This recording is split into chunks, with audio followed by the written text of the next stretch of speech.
More historic sites: World War II Valor and Pacific, the National Monument, the USS Bowfin, Battleship Missouri, and Pacific Aviation Museum. We're definitely going out to the National Monument today. We got tickets to go to that. And the rest will probably have to wait till next trip. And hopefully next trip we don't have a broke foot. Yeah.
Orders. That was today. That would be equivalent to the President's Secret Service.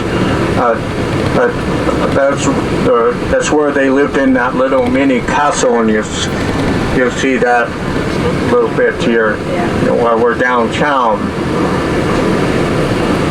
See a little bit. First of all, I'll explain to how they pay $1 a year for their land. They still have to build a a home and pay all the utilities, but just the land itself was $1.99, $1 a year. So once they could pass it on to their children, once the 99 years expires, and that goes on to the next person on the list. To this day, there's still a list for the waiting list.